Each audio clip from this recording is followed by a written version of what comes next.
Brought to you by Hire, American Pistachios and Candid. कि 8 अप्रैल के Lalan top show में हमने आपको बनारस की खबर बताई थी, जहां एक युवती ने आरोप लगाए थे कि उसके साथ 4 दिनों तक 23 लोगों ने गैंगरेप किया। पुलिस ने लड़की की शिकायत पर 14 लोगों को गिरफ्तार भी कर लिया था। लेकिन अब पुलिस की तरफ से जो अपडेट आ रहे हैं उसने केस की दिशा बदल दी है। गिरफ्तारियों पर रोक लग गई है। पुलिस कमिश्नर की ओर से कुछ खुलासे किए गए हैं। क्या वो खुलासे, उस पर आएंगे, मगर पहले केस का ब्रीफ आप जान लीजिए।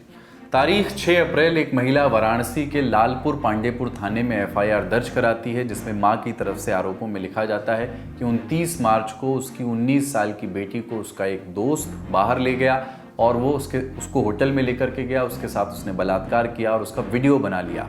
इस वीडियो के दम पर लड़की को ब्लैकमेल किया गया।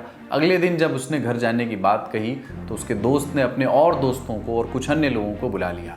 इसके बाद महिला को होटल में ही रोक लिया गया और सभी ने उसके साथ बलात्कार किया। अगले दिन उसे एक कैफ़े में ले जाया गया, जहां उसे नशीला पदार्थ सूंघने पर मजबूर किया गया, जिससे वो होश खो बैठी। वहां उसके साथ कई अन्य लोगों ने बारी बारी से बलात्कार किया। फिर 3 अप्रैल की रात को 5-6 लोगों ने चलती कार में वही सब दोहराया और आखिर में सड़क पर फेंक दिया। हम फिर से एक बार क्लियर कर दें कि ये सारी बातें आरोपों के तौर पर कही गई। एफआईआर में कुल 23 लोगों को आरोपी बनाया गया। पुलिस ने महिला के बयान के आधार पर अगले कुछ दिनों में 14 लोगों को गिरफ्तार कर लिया।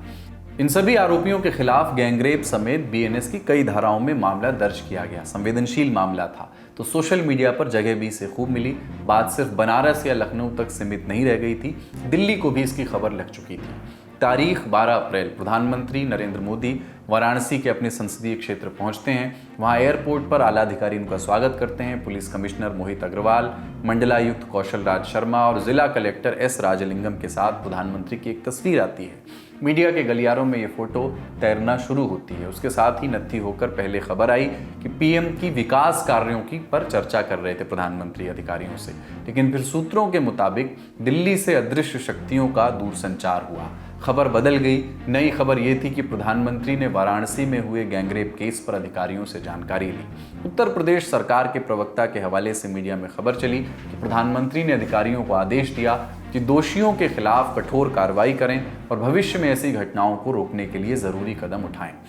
ये आमतौर पर नहीं होता कि प्रधानमंत्री खुद किसी कानूनी मामले पर अधिकारियों को सीधे निर्देश दें। चूंकि कानून राज्य का विषय है तो अक्सर प्रोटोकॉल के तहत प्रधानमंत्री ऐसे मामलों में मुख्यमंत्री से बात करते हैं, लेकिन यहाँ सीधे प्रधानमंत्री ने अधिकारियों को निर्देश दिया।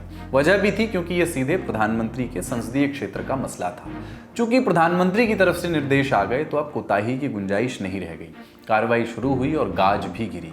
तारीख 15 अप्रैल सबसे पहले कार्रवाई की जद में आए मामले की जांच कर रहे वरुणा जोन के डीसीपी और 2018 बैच के आईपीएस चंद्रकांत मीणा, उन्हें जांच से हटाकर जिले से मुक्त कर दिया गया। शंटिंग हुई और डीजीपी ऑफिस से अटैच कर दिया गया। लेकिन अभी जांच का खुलना बाकी था। तारीख 17 अप्रैल गैंगरेप के आरोपियों में हिरासत में बंद युवकों के परिजन कमिश्नर ऑफिस पहुंचे। वहां उन्होंने आरोप लगाया कि लड़की ने जो गैंगरेप की तारीख बताई है उस दौरान वो आरोपी युवकों के साथ घूमते फिरते नजर आ रही है। साथ ही इस दौरान वो इंस्टाग्राम पर भी एक्टिव थी और कई फोटोज वीडियोज अपलोड कर रही थी। परिजनों ने पुलिस को अर्जी दी। इसमें कई सवाल उठाए गए। उन सवालों पर आते हैं उससे पहले कमिश्नर मोहित अग्रवाल का बयान सुनिए, जिन्होंने परिजनों द्वारा दिए गए डिजिटल सबूतों के आधार पर एक विशेष जांच दल यानी एसआईटी का गठन किया। घटनाक्रम को देखते हुए, इसकी गंभीरता को देखते हुए इसमें एक एसआईटी का गठन किया गया है, जिसमें एक डीसीपी, एक lady IPS officer additional DCP rank की, एक एसीपी सर्वेलांस और एसओजी हमारी, इसके अलावा एक इंस्पेक्टर लेवल के आईओ को इसमें सम्मिलित किया गया है। ये जो भी बिंदु उठाए गए हैं घर वालों के द्वारा, उन सभी बिंदुओं पर जांच करेगी और जो भी कॉन्ट्रडिक्शंस हैं उस पर गहराई से जांच करेगी और ये सुनिश्चित करेगी कि सबके साथ न्याय हो, लड़की के साथ भी न्याय हो और कोई निर्दोष व्यक्ति भी जेल ना जाए। सर, अगर पुलिस अब आते हैं उन सवालों पर जो आरोपियों के परिजनों ने उठाए हैं। लड़की के 29 मार्च को लापता होने के बाद 5 दिनों तक गुमशुदगी की रिपोर्ट क्यों नहीं दर्ज कराई गई। एफआईआर में दावा किया गया है कि 29 मार्च से 4 अप्रैल के बीच लड़की के साथ रेप हुआ, लेकिन वो 2 बार अपने दोस्त के घर रुकी और उसने अपनी दोस्त को यौन उत्पीड़न की बात नहीं बताई। अगर 23 लोगों ने रेप किए तो लड़की के शरीर पर कोई चोट के निशान क्यों नहीं मिले। लड़की के दोस्त का घर उसके घर से महज 500 मीटर दूर था, फिर भी वो घर क्यों नहीं लौटी। फिर से बता दें कि ये सारे आरोपित करते सवाल रेप केस में अक्यूज लड़कों के परिजनों ने उठाए हैं। आरोपियों के परिजन ने मीडिया से क्या कहा वो सुनिए। ये देखिए 30 तारीख के डेट का, ये दशाश्वमेध घाट का ये है फुटेज।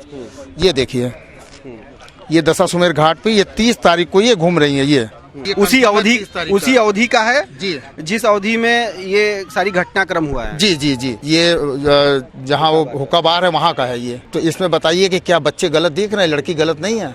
ये 29 तारीख का डेट का है, नहीं 31 तारीख है, 30 ईद के दिन का ये है। ये देखिए, ये अगर 29 तारीख को ये गायब थी घर से, तो फिर ये 30 तारीख को स्नैपचैट चेप पे अपना फोटो कैसे डाली है वो देखिए। इनका सब दिशा देख लीजिए। जांच का एक सिरा एक्सटॉर्शन रैकेट से भी जुड़ रहा है। इंडियन एक्सप्रेस की रिपोर्ट के अनुसार आरोपियों के परिजनों ने कहा कि लड़की के परिवार ने कुछ आरोपियों से पैसे मांगे और धमकी दी कि अगर पैसे नहीं दिए तो उन्हें मामले में फंसाया जाएगा। उनका कहना है कि एफआईआर एक सोची समझी साजिश थी जिसका मकसद ब्लैकमेल करके पैसे वसूलना था। रिपोर्ट के मुताबिक लड़की ने मजिस्ट्रेट के सामने दिए बयान में एफआईआर में शामिल कुछ लोगों के नाम नहीं लिए। वहीं एक पुलिस अधिकारी ने बताया कि पीड़िता की मेडिकल जांच में उसके शरीर पर किसी भी तरह की एक्सटर्नल इंजरी नहीं है। इन तमाम अपडेट्स के बाद अब इंतजार एसआईटी की जांच का है। लखनऊ से लेकर दिल्ली तक हड़कंप मचाने वाले इस केस पर सभी की नजरें बनी हुई हैं।